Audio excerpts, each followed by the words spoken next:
Good morning, good afternoon, good evening. Welcome back to our daily prayer and scripture. Ang mabuting balita ng Panginoon ayon kay San Juan, chapter 13, verses 31 up to 35.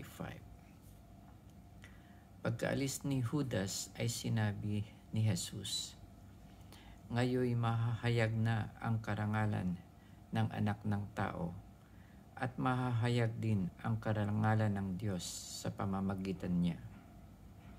At kung mahayag na ang karangalan ng Diyos, ang Diyos naman ang maghahayag ng karangalan ng anak at gagawin niya ito agad. Mga anak, kaunting panahon na lamang ninyo akong makakasama. Hahanapin ninyo ako, ngunit sinasabi ko sa inyo ngayon ang sinabi ko sa mga Hudyo, hindi kayo makapupunta sa paroroonan ko. Isang bagong utos ang ibinibigay ko sa inyo. Mag-ibigan kayo. Kung paanong inibig ko kayo, gayon din naman, mag-ibigan kayo. Kung kayo'y mag-ibigan, makikilala ng lahat na kayo'y mga alagad ko." Ang mabuting balita ng ating Panginoon. Pinupuri ka namin, Panginoong Hesukristo. Dito, sinabi ni Jesus, hahanapin ninyo ako, ngunit sinasabi ko sa inyo, ngayon ang sinasabi ko sa mga Hudyo, hindi kayo makapupunta sa paroroonan ko. Sa mga disciples ni Jesus noon, medyo malabo pa sa kanila to. Pero sa atin ngayon, alam na natin kung anong ibig sabihin ni Jesus. Kasi ipagkakanulo siya ni Judas, uhulihin siya ng mga Hudyo. Papasanin niya yung cross. Ipapako siya sa cross at mamamatay siya sa cross. At pag namatay siya, muli siyang mabubuhay at babalik siya ulit sa pinanggalingan niya na nasa langit, doon sa langit. Kaya sinasabi niya rito na hindi kayo makapupunta sa paroroonan ko. Kaya para sa atin, madali lang itong maunawaan. Pero sa mga alagad ni Jesus noon, medyo malabo pa sa kanila ito. Kasi ang pagkaalam nila si Jesus ang mamumuno sa kanila. Parang magiging pinuno ng mundo. Pero si Jesus ay hindi ganun ang plano ni Jesus. Tapos meron ditong isang bagong utos ang ibinibigay ko sa inyo. Mag-ibigan kayo. Ito kaya ay bagong utos. Makikita natin dun sa Leviticus chapter 19:18. Basahin po natin.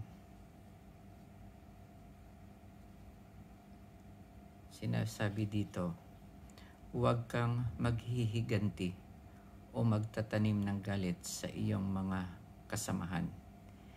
Ibigin mo ang iyong kapwa gaya ng iyong sarili. Ako si Yahweh.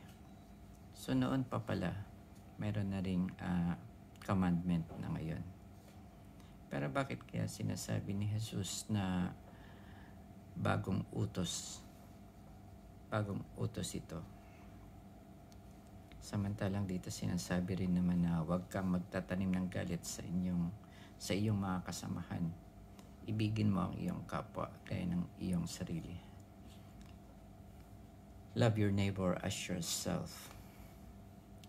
Kasi medyo may pagkakaiba kasi ngayong sa panahon na ni Jesus.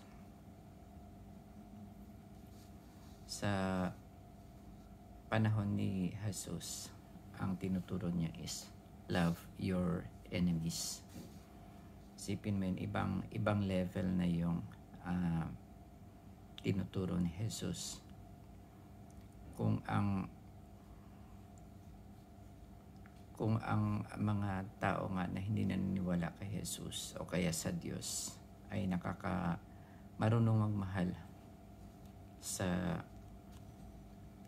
mga sa mga tao ding nagmamahal sa kanila, kaya din nilang gawin yun. Pero ang mahirap sa isang tao yung mahalin yung kaaway niya. Pero ito yung utos ng Panginoong Jesus. So ito pala yung sinasabi niyang bagong utos. Ang gusto niyang pagmamahal or pag-ibig na gusto nating ibigay sa tao ay yung hindi human love. Ang gusto niyang ipagawin natin kung paano tayo umibig o magmahal sa ating kapwa ay yung tinatawag na divine love. Bakit nga ba divine love yung tawag doon?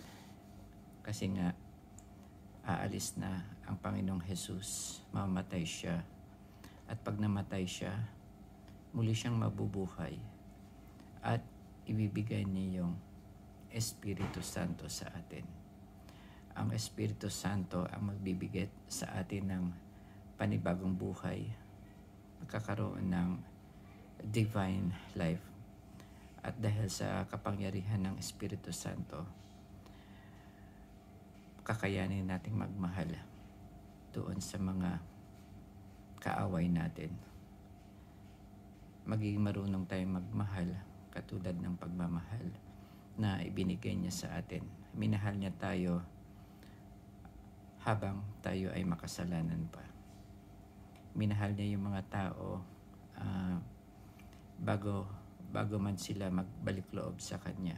During that time, mga sinners pa yung mga alagad ni Jesus, lahat ng mga tao sa mundo. Pero inalay niya yung buhay niya sa krus. So makikita natin dito sa alam naman natin yung John 3:16, for God so loved the world that He gave His only Son, that whoever believes in Him shall not perish but have eternal life. Tapos dito nga yung sinasabi kong Holy Spirit, makikita po natin yan sa Romans chapter 5 verse 5. Basahin ko po. Hindi tayo nabibigo sa ating pag-asa, sapagkat ang pag-ibig ng Diyos ay ibinuhos sa ating mga puso sa pamamagitan ng Espiritu Santo na ipinagkaloob na sa atin. So ito po, sa English po naman, and hope does not disappoint us, because God's love has been poured into our hearts through the Holy Spirit who has been given to us. So ang pag-ibig ng Panginoon ay binuhos sa ating mga puso sa pamamagitan ng Espiritu Santo na ipinagkaloob sa atin. At dahil doon, yung bagong utos ng Panginoon na magmahal, to have this kind of pagmamahal na divine love, hindi lang human love, ay makakaya nating gawin sa pamamagitan ng Espiritu Santo na ipinagkaloob sa atin ni Jesus. Thank you for listening and God bless.